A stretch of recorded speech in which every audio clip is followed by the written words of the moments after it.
I was 25 years old when I fell prey to my predatory pastor, who is a much older man. He is even older than my father. He was supposed to be my spiritual mentor. He used the information I gave him in a therapy session against me. I married my husband very early, before I turned 18. We had a good relationship. He is 29 years old now. We have been through so much together and I love him very much.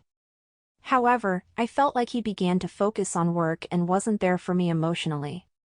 Before you pass judgment, allow me to give you some background so you can understand the context of how this affair happened. I was 17 when I got married to my husband, and he was 21. My parents were completely opposed to our marriage. First they thought I was too young for him, then they said I hadn't finished high school yet. They had a college trust fund set up since I was 5 years old, so they had plans for me to go to college, but I thought I knew it all. At that tender age I thought I knew better, and like many rebellious teens at the time I ran away from home to marry my now husband. He was in a boy band at that time. He convinced me that he was going places, that he was going to be a rock star, that he was at the early stage of blowing up to a superstar. They would go on tours and about 300 to 500 people would show up. In my teenage mind I thought that was the most impressive thing ever. 2 months after I ran away from home, I got pregnant. I just turned 18 and about to be a mother on the road with a bunch of rockstar wannabes. The rockstar fantasy cleared up and we had to grow up really fast. I realized that my husband's band wasn't that good, in fact they sucked, like really bad. They barely made enough money from the concert because they are having to share their revenue with other bands that were on tour with them because they couldn't draw all that crowd on their own. Well, soon enough the band disbanded, since playing music wasn't generating enough income for a 3 square meal. Like I said earlier, we had to grow up really fast. We struggled to make our daily bread, we panhandled, hitchhiked till we had our second child. At that time it was clear to my husband that he needed to get a real job, and we needed to settle down somewhere because all this traveling was not good for our children, and we needed help. I didn't have a good relationship with my parents at the time. They would have helped if I asked them for the sake of their grandkids, but I was too proud to ask for help, plus their help comes with conditions. My parents are strict Pentecostal, the speaking in tongues kind, the kinds that think that premarital sex was one of the deadly sins. Well, I guess most Christians think that way. I grew up going to church every day, we prayed all the time and they read the scriptures to me and my siblings every day. When I was living with my parents, I felt envious of other children with less strict and controlling parents. So, when I met my now husband, I saw my ticket to escape my rigid upbringing. Hence, the options to seek help from my parents were there, but I didn't want to come back as a failure. I didn't want to be the prodigal daughter. I didn't want them to think that they were right all along. My husband on the other hand grew up in a halfway home. He didn't know who his parents were. From an early age he was very passionate and dedicated himself to anything he put his mind to, so in his early teens he gathered some neighborhood kids, and they formed a band to stay out of trouble. I thought that was commendable. Back then they seemed cool, and all the girls wanted them, so I felt special, but they were not good enough to make it to the big leagues. When it became clear that we couldn't make enough income off touring, we decided to settle down, at least in one city. My husband was always in between one temp job to the next. I took care of the kids while he hustled. Luckily, he was smart enough to finish high school so he could easily get a minimum wage job. I on the other hand didn't finish. Actually, I was in my final semester of high school when I ran away with my husband. At this point I had no marketable skills, which is why I regretted not finishing high school or going to college because I was a good student while it lasted. I guess my rebellious nature got in the way. I felt like I was missing something, and I needed an adventure. I felt like I wanted to experience the world. Ultimately, my parents were right. My 2 younger siblings were back home and doing really well. I ring my younger siblings to keep in touch with them. At this time, I had 3 children so it was really challenging. We could barely afford a place to stay so we were moving from one motel to another, and we would sleep under the bridge when we ran out of money. Lots of homeless people, mentally deranged people, and drugs and users all around us, and my husband even got into it as well. We were constantly fighting and arguing about money. I wanted him to man up and make more money. I wanted him to get a job so we can live in an apartment and get away from this misery because I didn't want my kids to continue to live in this condition. It was hard to see my kids go hungry or lack the basic necessities. We got so broke I even considered turning tricks, but my husband wouldn't allow it. But it was hard to watch my kids go without food or place to stay, so I started turning tricks behind my husband's back. I only stopped after I was brutally assaulted when a customer refused to pay. Not only that, he brandished a weapon and beat me bloodied. He stole my money and left me for dead. The trauma still stayed with me till this day. Strangers found me in a pool of blood and rushed me to the hospital. I was afraid to share with my boyfriend what really happened. I just told him that I was robbed. After I was discharged from the hospital, we were left with using shelters and food pantries across town, which helped for a while. We were at our wits' end when we reached out to a Pentecostal church that helped us with food and accommodation. I grew up in a Pentecostal church, so I knew the right things to say and do to easily gain their trust and sympathy. The condition given to us was that we would come to church and help out with cleaning and also serve as ushers during service. It wasn't like a forced condition or anything. Our understanding was that they would help us get our lives together and in so doing bring us closer to our Lord and Savior Jesus Christ. The church was able to help my husband through a 2-year programming degree. After he graduated, he got a job at a startup company. And we started getting a bit of money. We became independent from the church and were able to live in an apartment for the first time. I was able to have a space I could call my own without having to move every week. This was tremendous, not just for me but my kids as well. Everything was looking up, but at the cost of my husband staying at work all day long. Sometimes he would spend 15 hours at work and would bring home his laptop to continue working from home. The problem with him is once he focuses on one thing, he becomes obsessed with it. Don't get me wrong, the money was great, and we were able to afford really nice things, which was what I have been forcing him to do, especially now that we have my 4th child, but the problem is that I barely see him. I was about 23 years old at the time with 3 kids. My life circles around going to the church, hosting programs and services for the church and babysitting kids for my church members, then coming home and being a stay-at-home mom.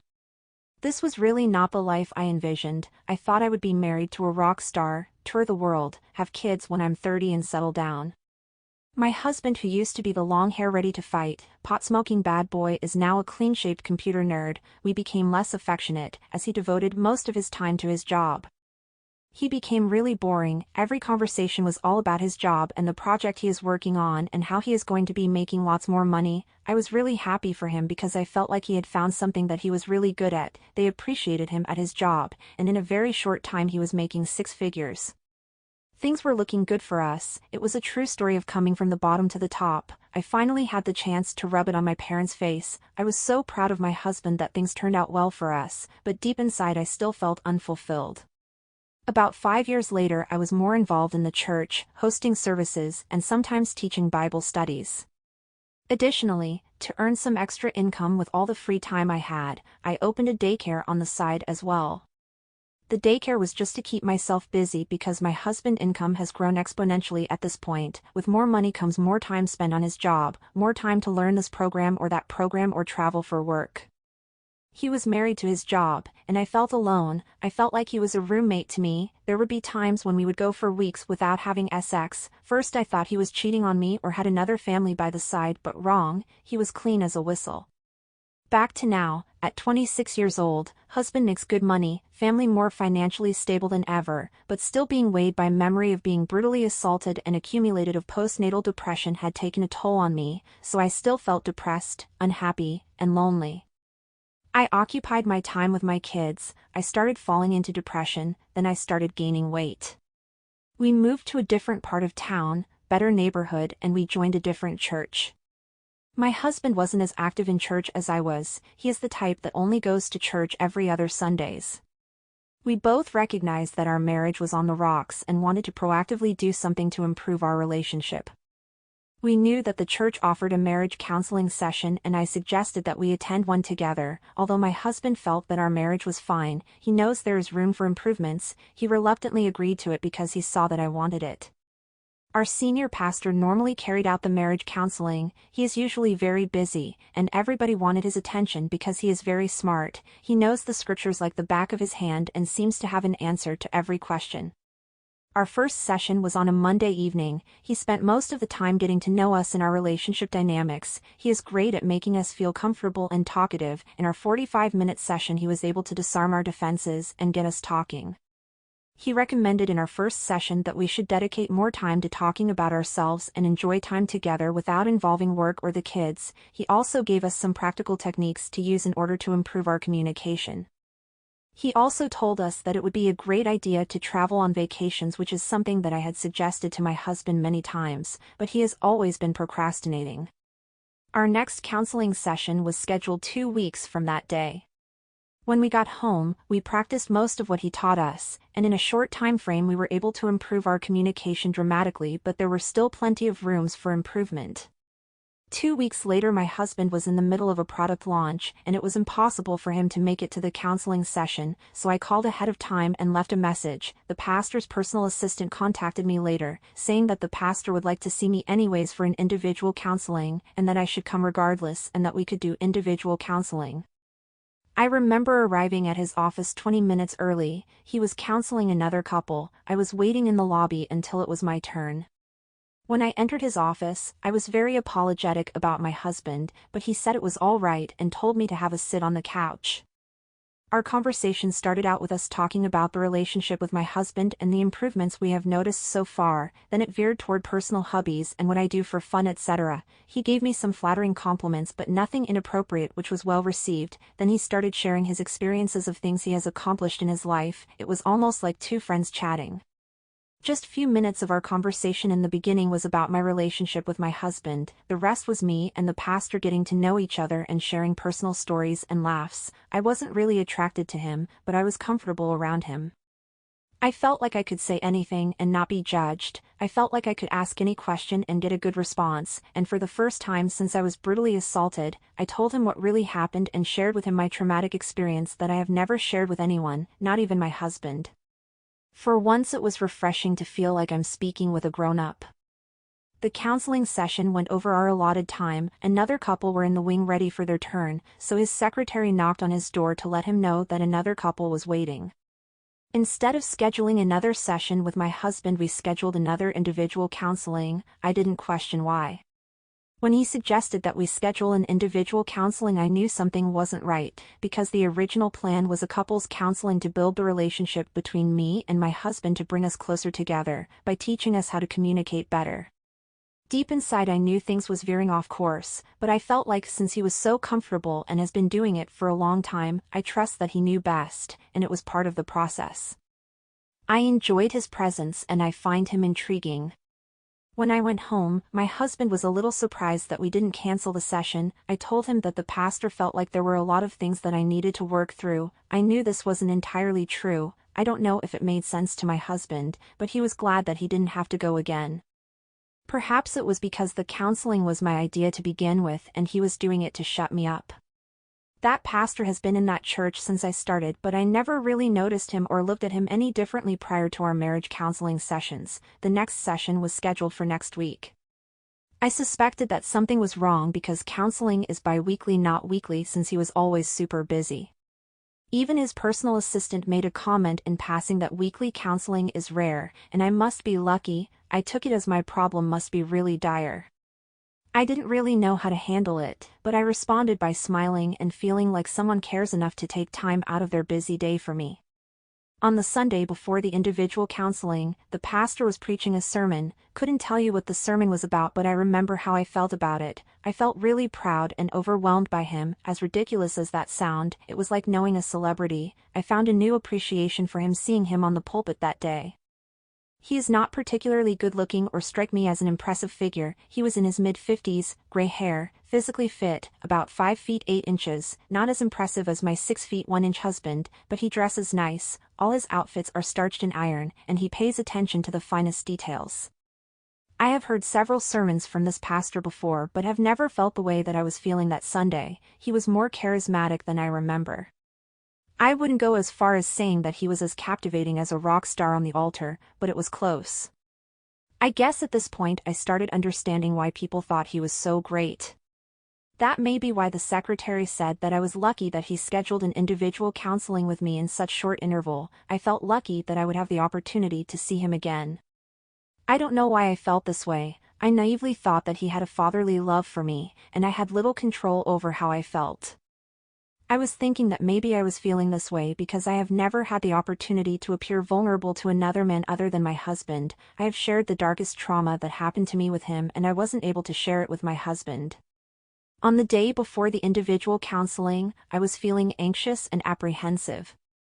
I was thinking that maybe, I may have a secret crush on him, which is embarrassing, and he may not be feeling the same way, so I might be completely reading things the wrong way. Moreover, he is married, and I am married. That thought alone is a sin in of itself, and I should stop before it gets any further, but within me I wanted to explore further. I thought it was just a girly crush that would pass when I get to know him more. On the day of the counseling, I believe it was a Monday, I was so nervous I almost cancelled. I mustered enough courage to attend regardless.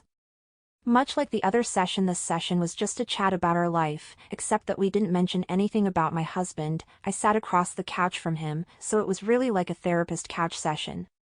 My next 2 sessions with him was similar, except that we became more comfortable with one another.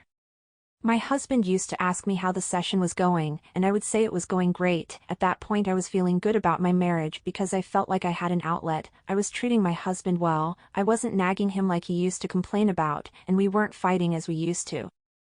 I have another outlet to explore what I was missing in my relationship. The next session was scheduled late in the evening, around 8 p.m. after evening service. I thought the timing was unusual because it didn't fall under the normal counseling days, and the front office secretary was not present, but I was so comfortable that I didn't really mind. I felt like I was coming down with a cold, so I had a turtleneck sweater on.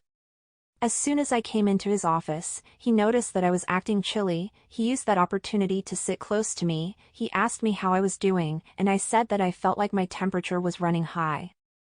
He came closer to me, and I felt his presence. Then he placed the back of his palm on my neck to check my temperature. I felt the chill running down once he touched my cheek, which startled me, so he immediately removed his palms from the side of my neck and said your temperature seemed normal. Since I was convinced that my temperature was creeping up, I took his hands and pressed it again at the same spot to try to convince him that my temperature was running up.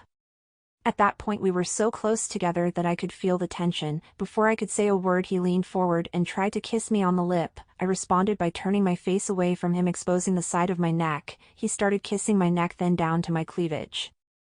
I was so shocked at this time I didn't even move. I just let him do it. I was frozen. I didn't know what to do, so I just let him continue. I was still frozen at this point as he raised his head and pushed my face towards his lips to kiss me. I resisted slightly, but we continued and he started fondling me for what seemed like forever. I wanted to get it over with, so I just allowed him to do what he wanted.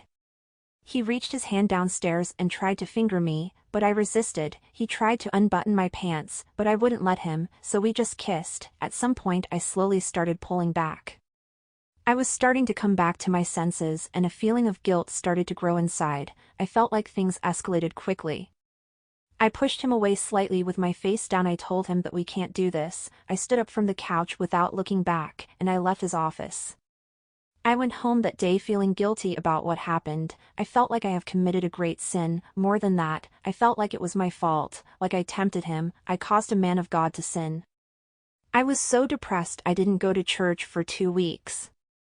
My husband noticed my state, but of course I didn't tell him the truth. I was afraid of what would happen. I didn't know what he would do, so it was too risky for him to know. After 2 weeks I was feeling better, no depression, and even the feeling of guilt had subsided. I began to get back to normal. I was feeling less ashamed of the incident that happened. One day I received a call from a number that I didn't recognize. I answered, and it was my pastor's private phone number. It's been 3 weeks since he tried to force himself upon me. I was surprised that it was him. Maybe I shouldn't be. He apologized for what transpired, told me that it wouldn't happen again, and went on about how it was a sin, and he is not above it, but it happened in the moment, but that doesn't excuse it. He told me that I shouldn't abandon going to church because of it. During his apology I was so naive or maybe overwhelmed or uncomfortable that I kept saying, "No, it's okay," like I was trying to apologize as well, so it was easy at that moment to keep saying yes to everything he was saying even though deep inside I wasn't incongruent with him. The conversation was so awkward that I felt like I had to say yes, yes, and agree with him to make him go away. During the phone conversation, while he was trying to convince me to come back to the church, he mentioned that he could cancel the individual counseling session to ease any fears that I may have, but I don't know why I said no, it's okay. I was just on autopilot, trying not to descend to anything he said. As soon as he got off the phone, I almost smashed the phone on the floor. I couldn't believe that I just agreed to returning back to the church. I couldn't believe that I agreed to another counseling session. What I should have done in hindsight is to not go back and block his number, but I'm the kind of person that always did as I promised. Moreover, I still have so much respect and admiration for him. I was afraid to offend or disappoint him. I knew that I may put myself in a situation that would create temptation for adultery, but I went along with it anyway. Sunday came and I sat at the back of the church. It was a semi-large-sized church, about 1,500 to 1,600 or so members, and I thought I could be lost in the crowd, and maybe nobody noticed me, but no. After the service I was about to leave, when an usher walks up to me and told me that the pastor wanted to see me. I went to the pastor's office. There were other members of the church there as well waiting to speak with him, so I waited for my turn. When I went to his office he greeted me with his familiar charming style. He seemed genuinely happy to see me. A few minutes into our conversation I felt really comfortable. It was like all was forgiven and forgotten, almost like the soul encounter never happened. We scheduled another time for me to come see him. He didn't try to pretend like it was some counseling session. It was so weird, almost like a date of some kind. To me he seems like a busy man, a man of authority. People gathered outside his office to speak with him, so I guess it was a privilege that he found some time in his day to see me. The counseling session was late in the evening again, like a rerun of a horror movie that I signed up for. The secretary wasn't there again. Immediately after I walked into the door he greeted me with a hug. He made sure our cheeks rubbed against each other as I was pulling away. He tried to kiss me on the lips, and I let him. He went from kissing to slowly taking my clothes off. One thing led to another, and I was on his couch wearing only my bra and panties. He convinced me to then take them off and had sex with me on his office sofa. After that, he made me promise to see him again. Then I went home feeling guilty about the whole thing. I felt dirty, like I was back to my days when I was turning tricks behind my husband's back. I was fighting with my conscience. I could say no and expose him, but there was another part of me that was like a robot tethered to a controller, and my pastor is the gamer. We continued to meet up at his church office and sometime at the hotel to avoid any suspicion. He was the only one making all the moves and arrangement and meet-up locations. He likes being in charge. I just agreed. Strangely enough, I felt like the relationship with my husband started improving because I didn't demand much from him. He too noticed the change and was happy about it, only if he knew the real reason, and I couldn't help feeling guilty.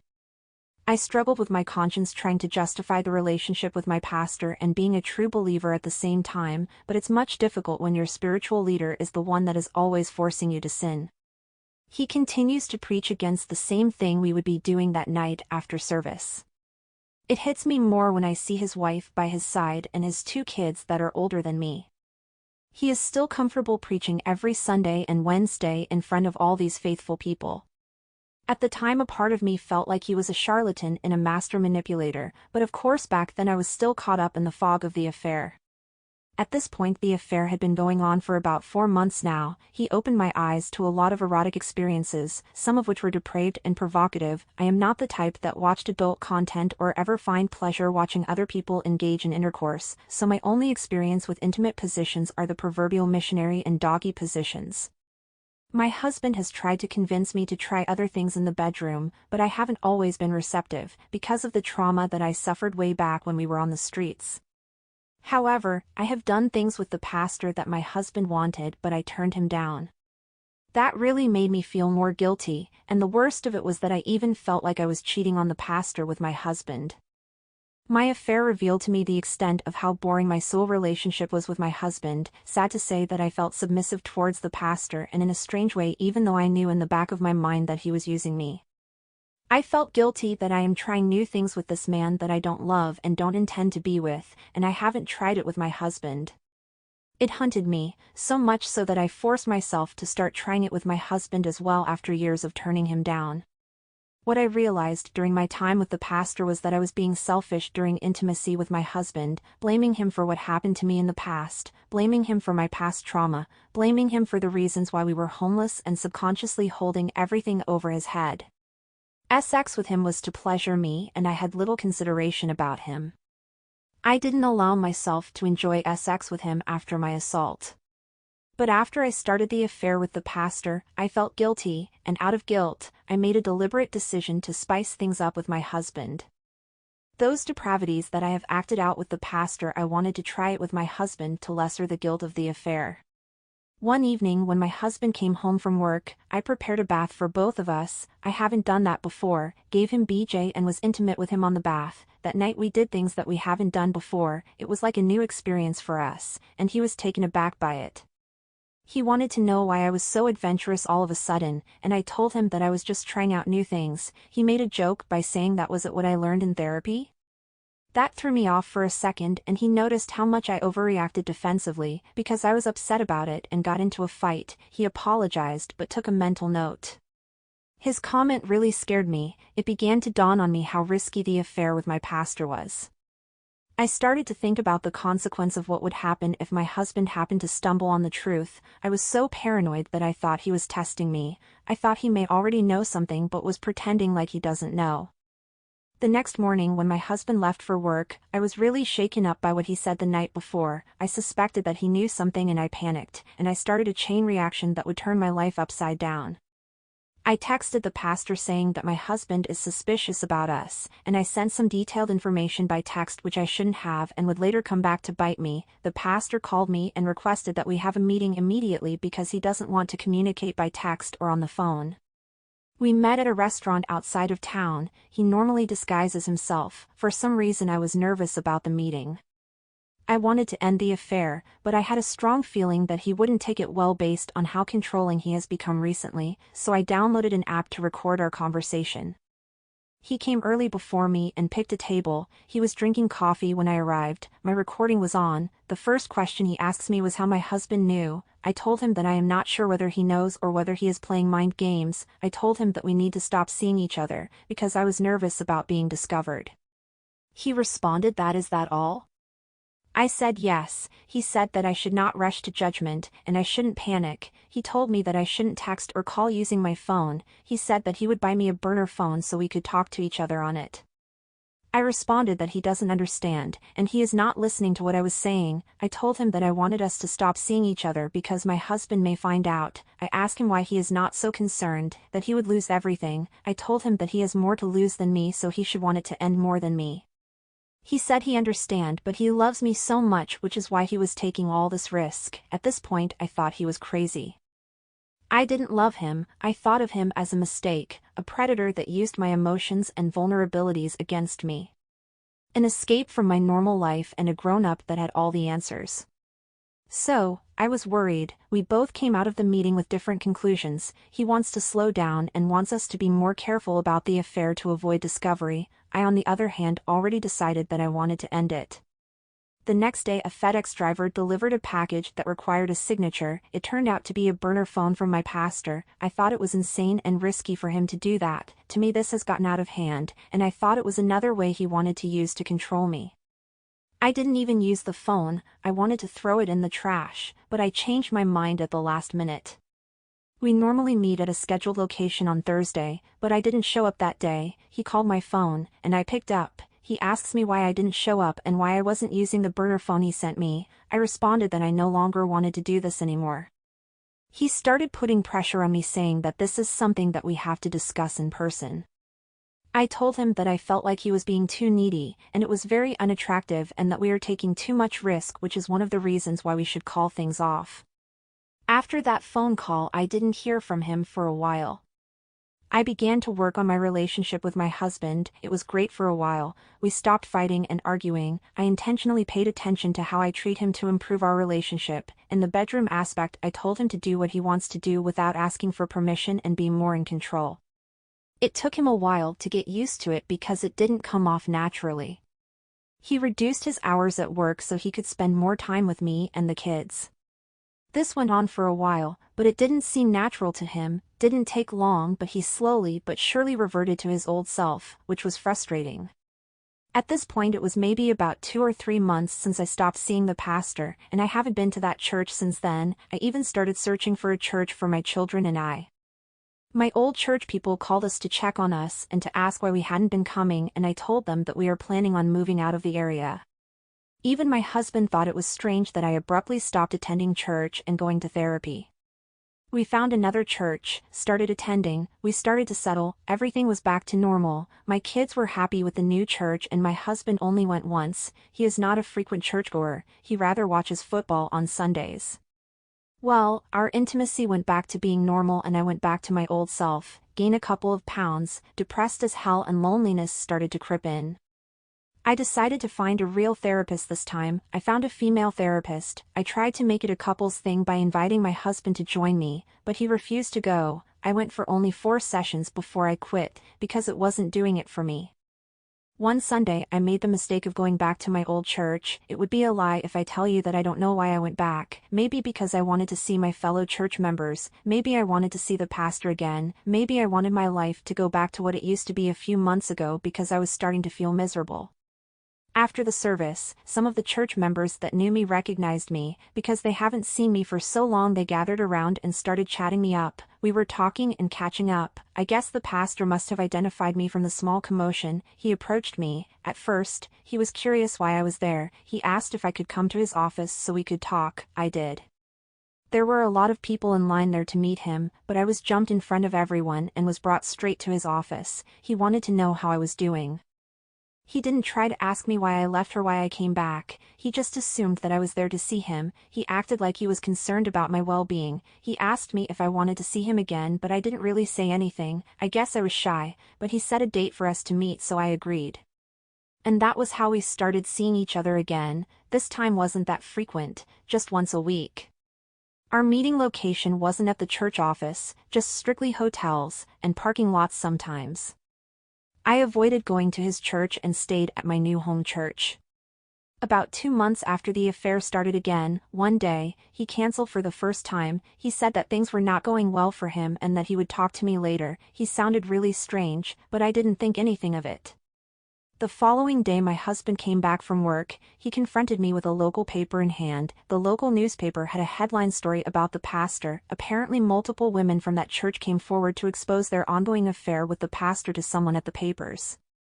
The paper also claimed that there might be several other women that haven't come forward yet. Knowing that I was just one of many women was simply devastating to my self-esteem. He was having an affair with several other women along with me. One of them claimed that it has been going on for years, the other one said it was recent, and they also said that they were filing a lawsuit against him. It was during the height of the #MeToo movement. My husband confronted me about him. He said that he suspected that I was having an affair with the pastor as well because of all the therapy sessions. He said that my story is similar to the stories of the other women that are coming forward. So, it didn't take him long to make the connection. He wanted me to admit to it, but I denied it.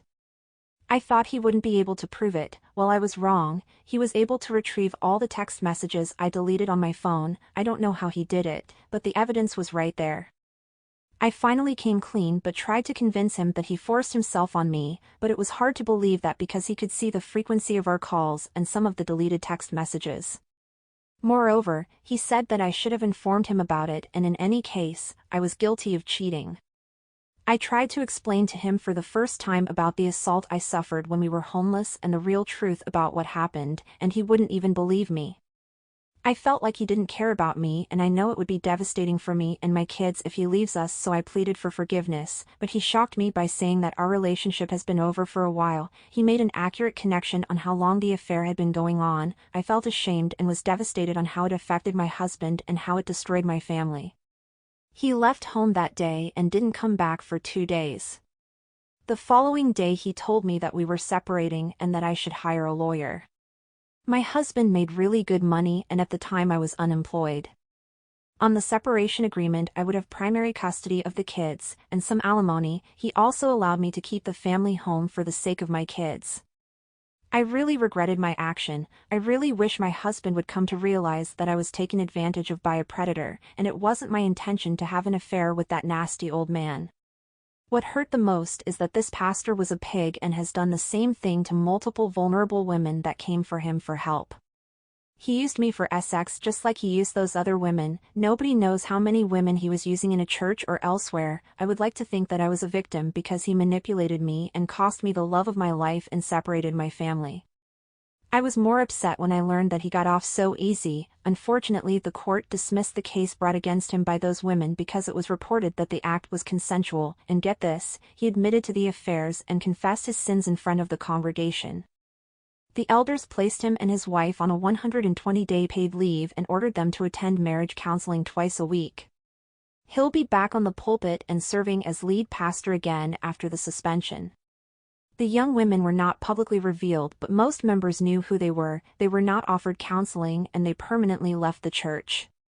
It seems like they were mostly blamed. Since I don't go to church any longer, I don't know if they knew that he preyed on me as well, but I spoke to a friend of mine that was still going to the church, and she gave me all the details. I really feel like that pastor deserved a special place in hell for what he had done to me. And worst of all, it really shaped my faith. Now I am currently separated from my husband, divorce is still pending, but I am still hoping that he will reconsider and reconcile, because we have been through worse together.